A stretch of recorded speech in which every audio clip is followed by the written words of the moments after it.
concorrentes às próximas eleições gerais, que terão lugar no dia 24 de agosto, do ponto de vista da comunicação, é um grande desafio. O desafio é latente, neste caso, para os partidos políticos, mas o que tem acontecido, só para dar essa deixa, que tem acontecido, os partidos comunicam menos, os políticos comunicam mais. Vamos já lá chegar. Antes, okay. Convém, como hoje, como a primeira edição, portanto, de julho, acho que seria conveniente nós estabelecermos as bases sobre as quais vamos nos guiar, não é? Que é, sobretudo, ao nível das ciências da comunicação. Faz-se muita confusão ainda entre marketing político e marketing político eleitoral. Quer esclarecer-nos, por favor, Paulo de Geneve? Bem, é uma questão apenas de período, de tempo, ou seja, o marketing político é aquele marketing que se faz tendo em conta as ações políticas de uma determinada força política, por exemplo, ou sobre determinado candidato ou algum político, seja ele no ativo ou candidato, não é? Portanto, há um marketing político que é até consequente, decorrente, permanente. Já o marketing eleitoral é um marketing que se faz especificamente num período eleitoral, não é? Nós temos aí políticos, partidos políticos, candidatos e por aí fora. Portanto, tem ação própria de marketing num período específico. Por exemplo, vamos agora entrar no período da campanha eleitoral. E o marketing político visa essencialmente este período específico, né? Que é, na verdade, essa ação é para angariar eleitores para a causa, para o candidato ou para a força política, né? Nós, por exemplo, a nível do nosso ordenamento jurídico, nós não temos um período de pré-campanha propriamente dito, não há, é omisso. Todavia fala-se do período de campanha eleitoral e, portanto, as ações de marketing político devem aparecer nessa fase, né? Nós vamos ver as estratégias, as ações, as campanhas propriamente, as ações concretas de marketing com vista a fazer-se eleger o candidato ou partido político. Portanto, essa é essencialmente a diferença entre marketing político e marketing eleitoral. Edgar Silva, qual a sua visão? Marketing político e marketing eleitoral? Acaba por ser a mesma. Que se eu perceber, é feito a longo prazo, que é o marketing político, 10, 20, 30 anos. O marketing eleitoral é muito curto, 1 mês, 2, 3 meses antes das eleições. Para entrar nesta questão propriamente no que concerne ao nosso ambiente político, é que muitos partidos confundiram estes períodos. O que é que aconteceu? Muitos partidos políticos começaram a fazer o marketing eleitoral ao invés do marketing político. O que é que nós começamos a perceber quando entramos nesse período? Começamos a encontrar já as pessoas, os políticos, os partidos meio desgastados. Só para contextualizar, é o famoso ativismo. Nesse momento sabemos como é que está o estado do ativismo em Angola. Isso nem eu vou querer caracterizar. Então, quando fala em ativismo, está a falar em ativismo político? Ativismo político nesse caso. Ativismo político. Então, o que nós na altura já nos perguntávamos, quando muitos partidos estavam com aquela força, com aquela ânsia, se esse combustível vai chegar até o dia das eleições. Nós acabamos a perceber que afinal foi esvanecendo e que agora os partidos precisam de se reinventar. Quem são as pessoas agora que vão defender a nossa causa em asta pública? Como é que está a imagem delas na sociedade? O que acontece foi justamente por não definir o período. Os partidos estavam com muita força no momento, acreditamos impróprio. Agora que chegamos à pré-campanha, quer dizer, está todo mundo descontente. Falou sobre, quando se referiu sobre o marketing político, falou em período 10, 20, 30 anos. Por que este todo período para, portanto, fazer marketing político?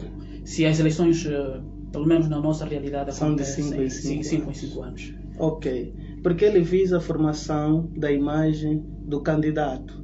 Não só a imagem do candidato, mas também uma forma de viver, de estar. Nós temos definido um político como um ator. Então, para nós ganharmos certos comportamentos, só o tempo vai dizer.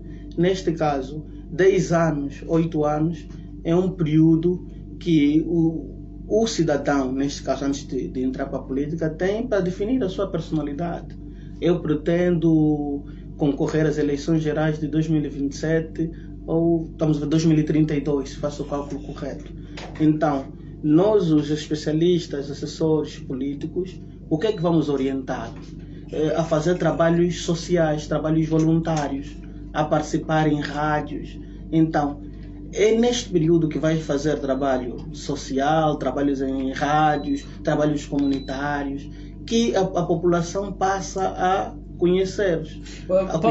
Aqui estamos a falar de uma comunicação, uma gestão da comunicação da pessoa, não é, que tem pretensão política. Como é que nós poderíamos enquadrar esta visão numa perspectiva de comunicação de uma toda estrutura, isto é, por exemplo, partido político? Bem, sabe que os partidos políticos visam também o poder, né? Aliás, este é o fim último dos partidos políticos e tal como político tem de haver, de facto, uma estratégia de comunicação. Ou seja, não existe a assunção, a conquista do poder propriamente dito, se não houver uma estratégia de comunicação. Ora, o marketing político é um elemento essencial, quer para aqueles que querem se fazer eleger, tal como diz o nosso colega, mas para aqueles também que já são eleitos, mas que devem manter, digamos assim, a imagem, devem construir uma imagem, mesmo aqueles que perdem até eleições, não é verdade? Há necessidade de manter a imagem, de manter, digamos assim, estar na mente das pessoas, do público eleitoral. Eles têm de conhecer as valências, não é? As aptidões, as habilidades, o diferencial do candidato ou do político, e sabe que a imagem é um processo, é algo que se constrói com o tempo, e portanto daí a razão do marketing político ser permanente, né? Ser permanente, ser ações concretas que vão de facto colocar o candidato ou o político na esfera pública, não é?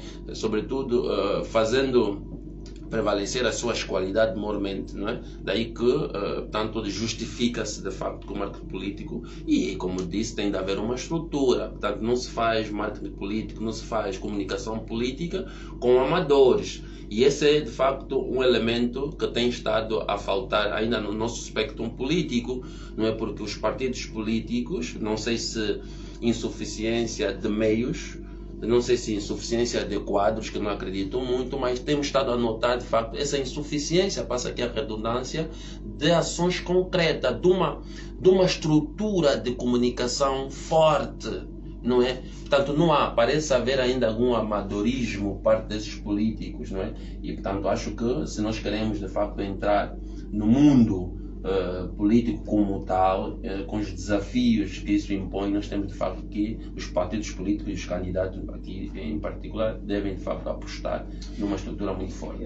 Sim, Edgar Silva, isso vai fazer com que nós vamos ajudar também os partidos políticos, já que a assessoria é prescindível na nossa realidade, prescinde-se da assessoria, ninguém precisa ser assessorado. Exato. Então estamos aqui para falar, mas vamos falar sempre de nós, nossos exemplos, da comunicação.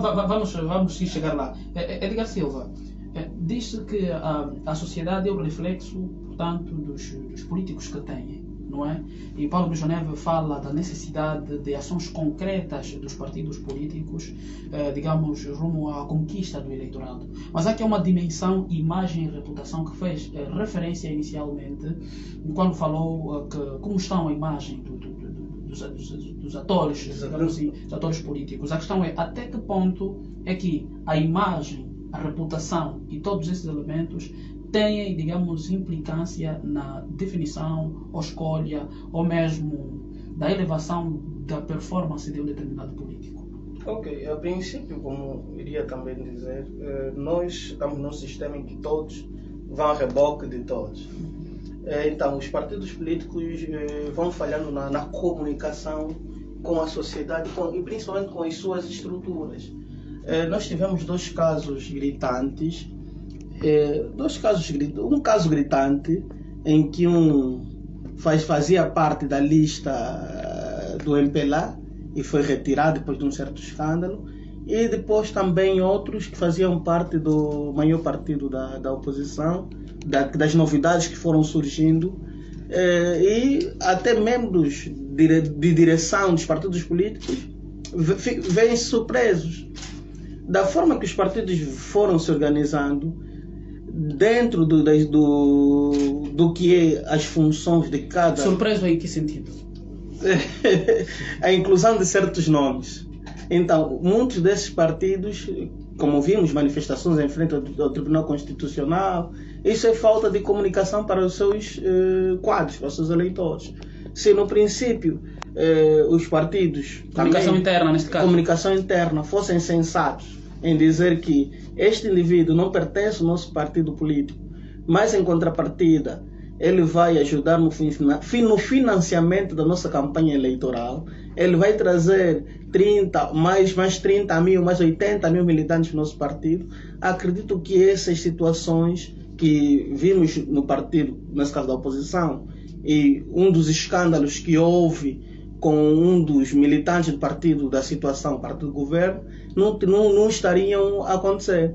Porque muitas dessas situações de um e do outro lado são situações mesmo internas e, posso aqui dizer, muitos são casos plantados. Então nós dissemos assim, eu tenho 10 anos de militância, como é que o Amadeu vai estar acima de mim na lista de deputados?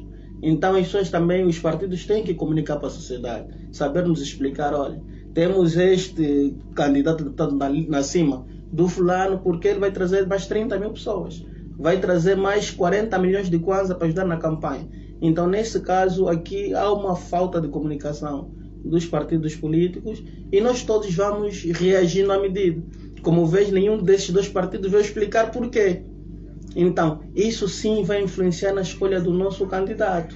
Depois formam-se pequenas células, outras células, depois temos grandes dificuldades em trazer um eleitor novo, visto que dentro do próprio partido começamos a ver cabalas, começamos a ver favoritismo, então isso afasta também o eleitor. Então, durante o período de campanha, e acredito nos espaços que vamos ter durante o período eleitoral, venham nos dizer, nós queremos dizer por que aquele militante que nunca esteve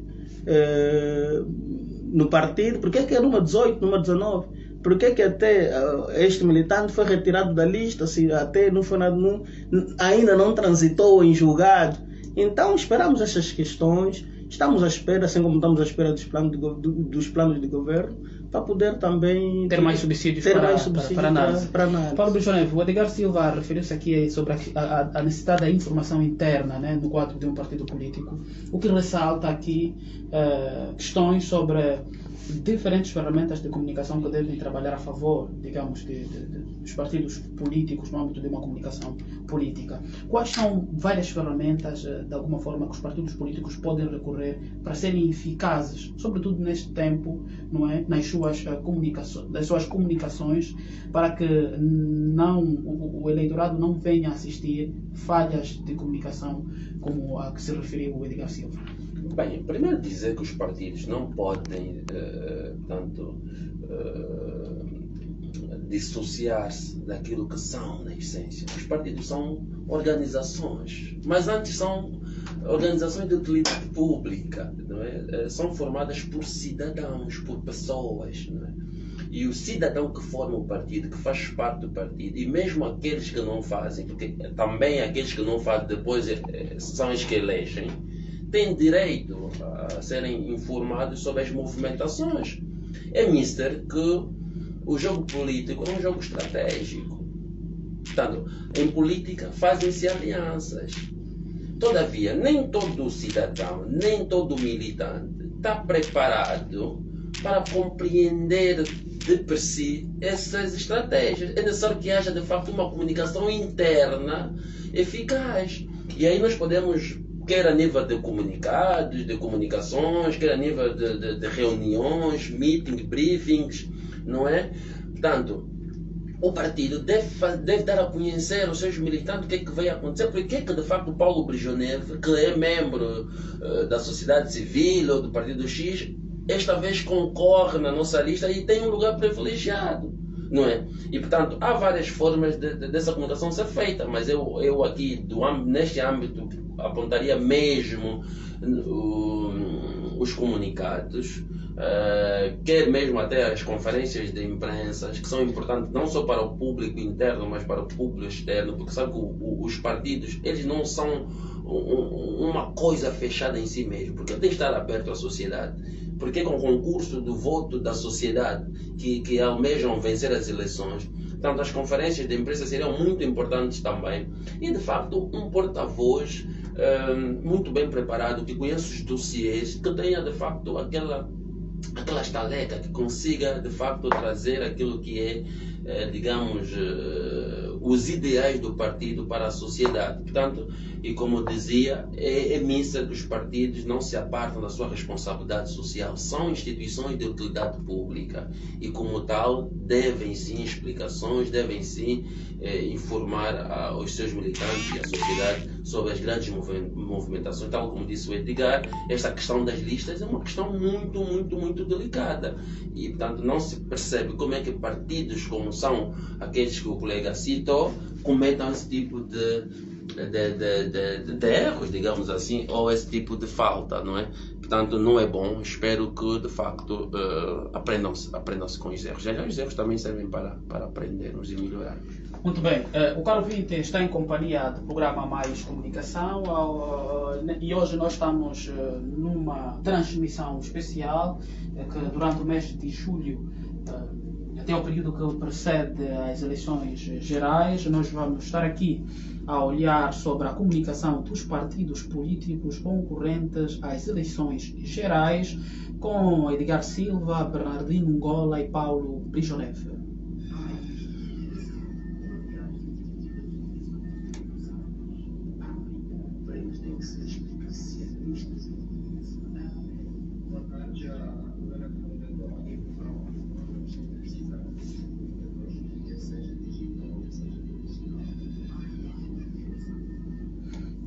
Edgar Silva, neste momento, como em qualquer sociedade, 10 trinômios entram em destaque.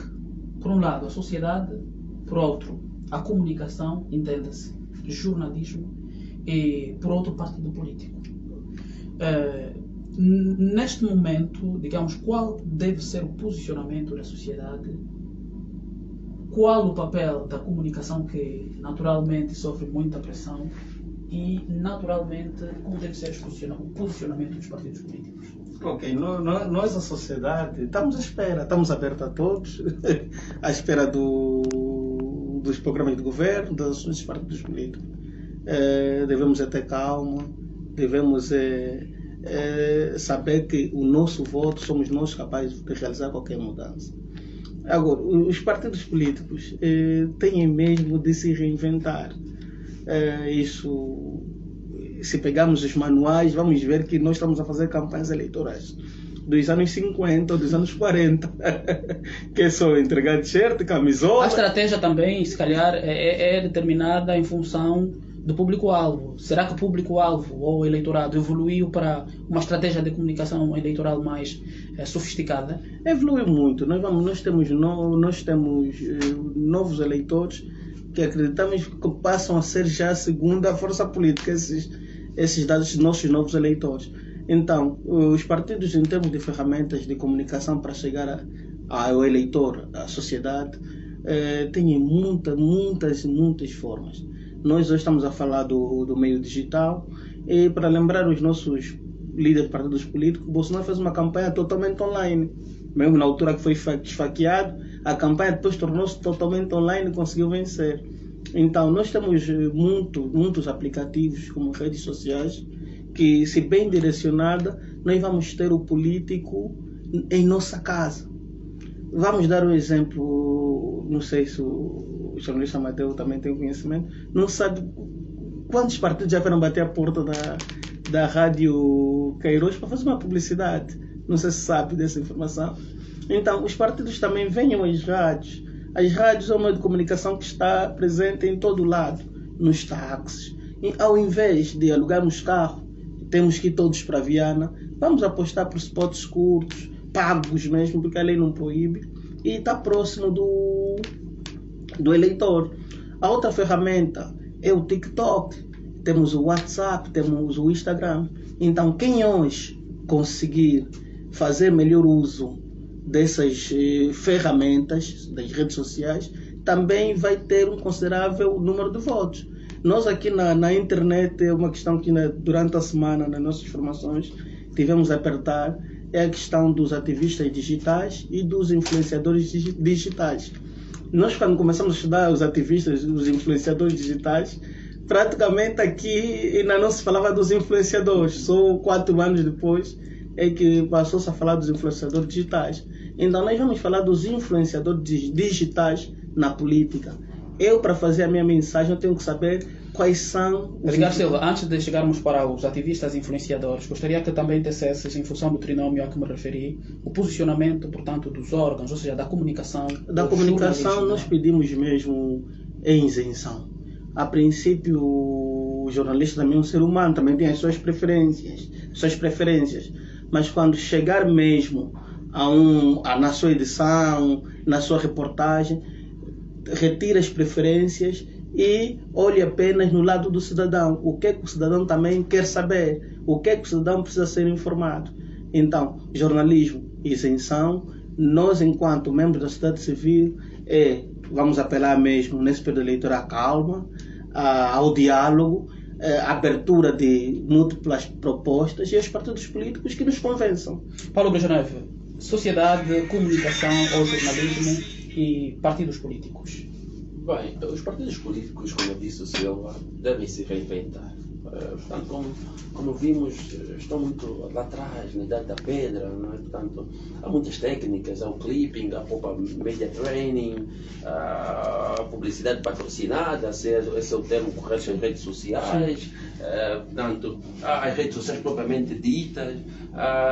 Hoje nós temos estado a ver alguma ação do ponto de vista do ativismo político, porque nós conseguimos identificar que existem delfins nas redes sociais que estão precisamente aí para fazer e desfazer, não é? Em função, que estão ao serviço dos partidos políticos. Isso se vê. Mas tem que ser mais consequentes, tem que ser mais impactantes. Portanto, a estratégia tem que ser uma estratégia com cabeça, tronco e membro, ações concretas, não é? Portanto, nada impede que os partidos políticos invistam na comunicação assertiva, não é? Embora também reconheçamos que nós estamos num período de pré-campanha, onde a lei também limita propriamente ditas ações, porque não deve haver, por exemplo, o apelo ao voto, não é? E já apelou, mas já estamos aí colados. Já temos estado a ver outdoors de um partido, votem, não sei o que. Isso do ponto de vista legal até é proibido ainda nesta fase. Todavia, isso não impede que os partidos sejam de facto uma máquina. Os partidos devem se metamorfosear, porque nós estamos num período que, como perguntou, o eleitor é outro. E os partidos, parece que está aqui a haver uma tendência de ignorar essa mudança. Não deve haver essa ignorância, porque os jovens de hoje têm outras ferramentas, têm acesso a um conjunto de informação que estão aí. Só depende da disponibilidade de cada um. Portanto, a sociedade mais exigente, e deve ser mais exigente, porque na verdade os partidos políticos devem ter um mandato social para governar em nome da sociedade. E portanto nós, os cidadãos, a sociedade civil, todos os angolanos devem ser exigentes para com os partidos políticos. Os partidos devem ser mais sérios, não é? Portanto, o jornalismo, esta é uma pedra de toque para o equilíbrio das democracias. É triste o que acontece em Angola e nós não podemos, não devemos normalizar. Não é normal. Nós assistimos a ativismo político, televisivo, radiofônico, ou seja, nós assistimos, não são noticiários, são spots publicitários em horário de telejornal. Quer dizer, isso não é normal.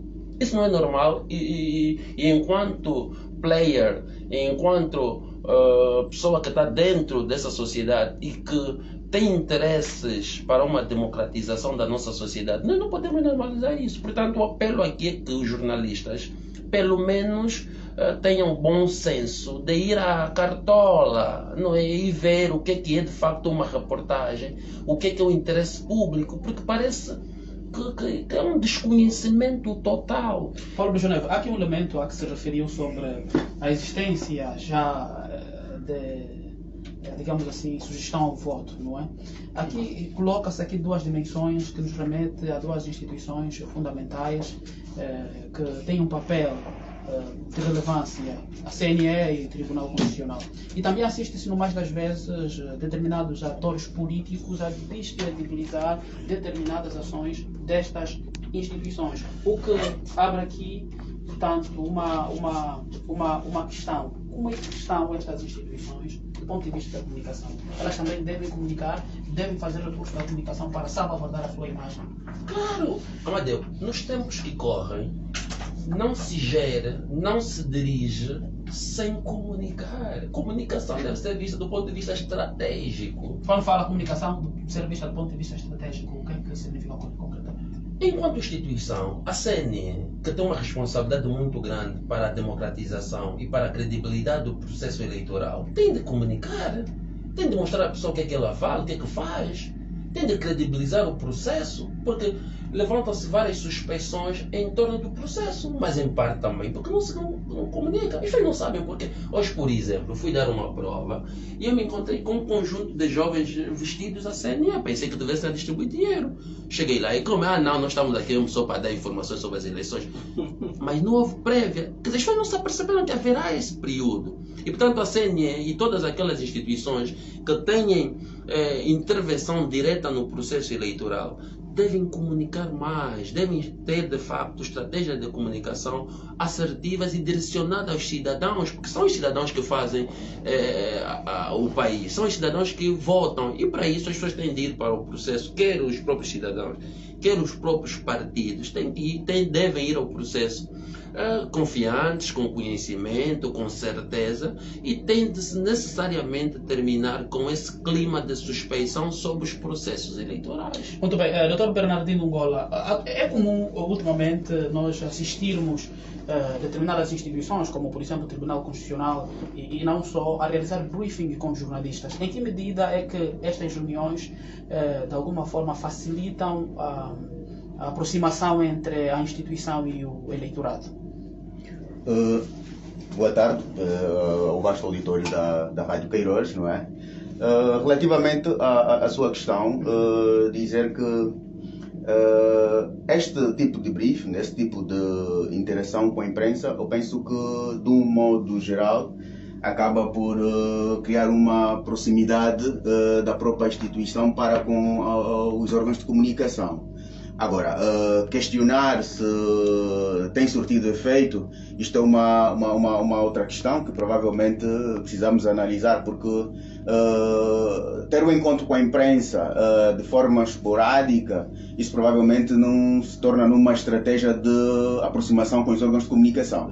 É necessário que tenha uma periodicidade, é necessário que tenha um período para que as mesmas sejam realizadas. Quando assim acontecer, de certeza que teremos uma aproximação relativamente da instituição para com a imprensa. Muito bem. Edgar Silva, os partidos políticos no ambiente digital. Estamos fraquinhos. E os partidos políticos não podem, nós vamos aqui chamar a atenção, eu não sei se meus colegas corroboram comigo, nós vamos chamar a atenção. Nós não temos tempo para dizer tudo. Então nós estamos a dizer que os nossos partidos vão para o TikTok, não é simplesmente abrir uma conta e ficar uma conta vazia. Não, vai para o Instagram e eu pergunto assim, que tipo de conteúdo eu vou colocar no Instagram? Por exemplo, para o meu candidato político. Que tipo de conteúdo? Qual é a característica da rede social Instagram? Quem eu vou colocar para ser? Vamos cair nos influenciadores digitais na política. Quem hoje vai ser, por exemplo, o influenciador digital do meu partido? Nós temos aqui o credenciamento de 2 novos partidos políticos, que é o Django e o Partido Humanista, neste caso. Quem eu vou colocar para fazer a minha influência no meu digital? Vou procurar alguém que tem 1 milhão de seguidores? Ou vou procurar alguém que tem um nicho no mundo político? Eu, presidente do partido Ndjango, quero ver o Ndjango muito comentado no Instagram. Eu vou procurar um músico, ou vou procurar, por exemplo, um Reginaldo Silva, um Ismael Mateus, um político aposentado para fazer a minha influência nas redes sociais. Até uma Tânia de Carvalho, que na qual também é do nicho político e tem muitos seguidores. Então, vou preferir um Big Nelo, por exemplo, fazer a minha campanha de influência nas redes sociais, ou no Instagram, ou no Facebook. Eu vou preferir uma Tânia de Carvalho. Sabemos que o Big Nelo tem mais de 1 milhão de seguidores. Mas será que 1 milhão de seguidores do Big Nelo interessam? Ou eu prefiro pelo nicho, que é a Tânia de Carvalho, que já vem abordando temas políticos? Então, nossos partidos não é só abrirem contas. O meu partido pode ter conta até no Facebook e só no Facebook, não tem nas outras. Qual é a característica do WhatsApp? Que tipo de conteúdos eu vou colocar no WhatsApp? Hoje por hoje, se nós repararmos, nós temos muito conteúdo para colocar na internet. Mas não vamos esquecer, nós aqui na rádio temos o diretor de programas, o diretor de conteúdos. Para as redes sociais também temos que ter uma pessoa formada em conteúdos. Então, eu vou colocar... O marketing de conteúdos. Marketing de conteúdos. Eu vou colocar... Nós temos as listas que rolaram nas redes sociais. Mas nós ali temos os nomes. Então, o que eu vou fazer no digital? Vou pegar aquela página e vou mandar também para o Facebook, mandar para o Instagram? Claro que não vai surtir nenhum efeito. Então, essa atenção que os partidos políticos devem ter. Porque estamos a reclamar que 440 milhões de Kwanza é muito pouco. Eu com esses 440 milhões de Kwanza até acredito que conseguia ser a terceira força política. não tenho audácia de chegar até a segunda, mas até a terceira força política. Os partidos políticos no ambiente digital. Péssimo. Fizemos um pequeno... Mas há quem que se destaque melhor que o outro. Não, sim. Normalmente os dois maiores partidos do país estão muito melhor em relação ao resto. E vai acreditar que há partidos que nem têm página oficial, não têm site. Quer dizer, nos tempos que correm é terrível. Porque nós hoje temos um cidadão que está nas redes sociais, um cidadão digital. O cidadão não é mais da cartilha. Até o próprio governo também já está a transitar para o digital. E, portanto, nós temos que nos adequar. Os partidos políticos, como dissemos, perseguem o poder político. E para conseguir o poder político, tem de mostrar trabalho, tem de entrar na mente das pessoas. Daí o termo propaganda. Ou seja, não se convence o eleitor só porque abriu um Facebook e está ali, sem conteúdo. Os conteúdos devem ser adequados ao contexto. E, portanto, as redes sociais devem ter também equipas próprias, quer a questão dos conteúdos, quer a questão da imagem que se coloca, o grafismo é extremamente importante. E relativamente a esse aspecto, quer o MPLA, quer a UNITA, não estão mal nesse aspecto das redes sociais, mas temos a sensação de que podiam fazer muito mais. E quero dizer aqui também, apelar aos partidos, e eu sempre vou na senda de que os partidos são instituições de utilidade pública, dizem-nos respeito a todos, mesmo não sendo muitas vezes militantes. Eles devem ir ao encontro dos eleitores. O que a sociedade fala? Qual é a imagem que a sociedade tem sobre eles? Muito bem. E aí é a questão dos levantamentos, a questão enfim, para saber realmente o que é que se passa para agendar uma estratégia mais assertiva. O caro ouvinte está em companhia do programa Mais Comunicação. Nós, a partir deste mês, vamos apresentar uma programação especial. Vamos olhar para as ações dos partidos políticos concorrentes às eleições gerais, isto é, no âmbito da comunicação. O caro ouvinte pode também acompanhar-nos através do portal Marimba Seluto. Estamos em direto e posteriormente vamos disponibilizar também portanto, os vídeos a partir do canal no YouTube do mesmo portal.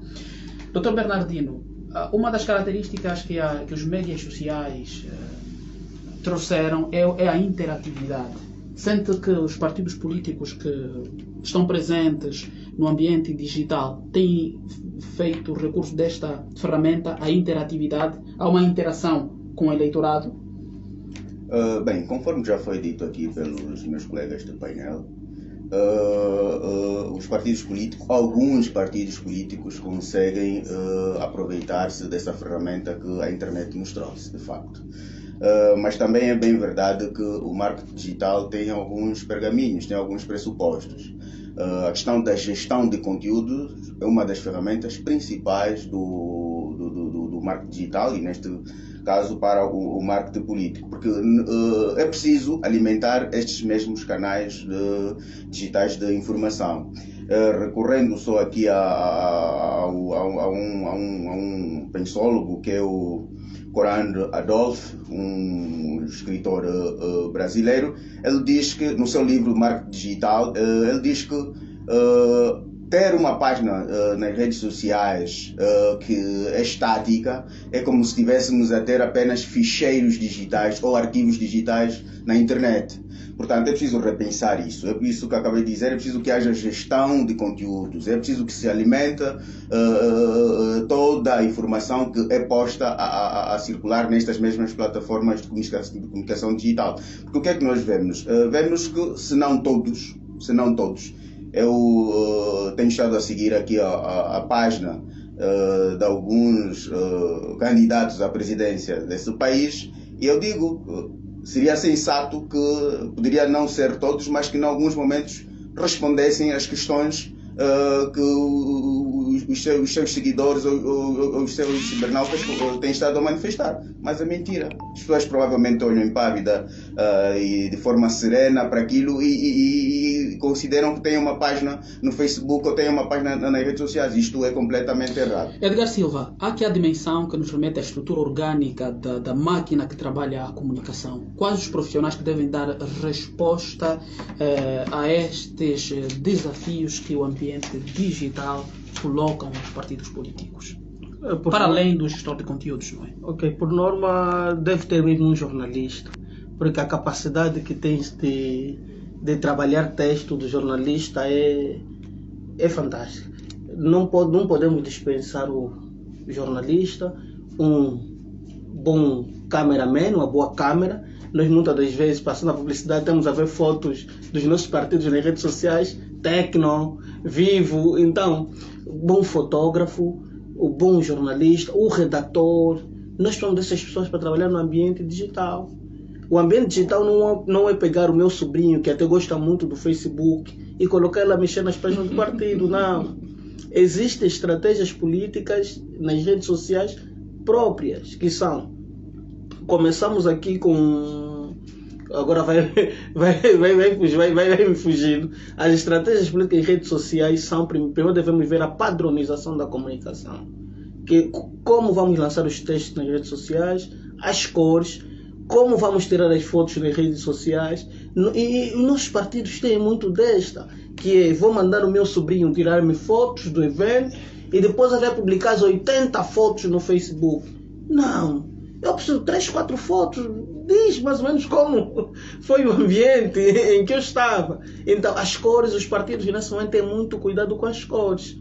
Quando vão lançar uma mesmo na página, já vi da UNITA, do PRS, do PPMPLA, que eles mesmo nos botõezinhos têm aquele cuidado de colocar mesmo verde, o vermelho. Do MPLA tem mesmo aquele cuidado também de colocar o verde, o vermelho. Tem que haver essa... O amarelo neste caso, não é? O amarelo, vermelho, preto. Então, há que haver esse cuidado. O mesmo cuidado que, fazendo aqui o exemplo, que o PRS tem, que em 30 anos discute sempre o federalismo. Então, inspirando-se no PRS, que em 30 anos luta pelo federalismo. Então, a padronização da comunicação nas redes sociais deve ser fundamental. Todos já sabem que sexta, sábado e domingo não vamos publicar eventos de natureza política, mas sim social do candidato. Na segunda-feira vamos colocar inaugurações. Não vamos publicar inaugurações, por exemplo, às 20 horas. Vamos fazer publicações das 8 às 16 horas.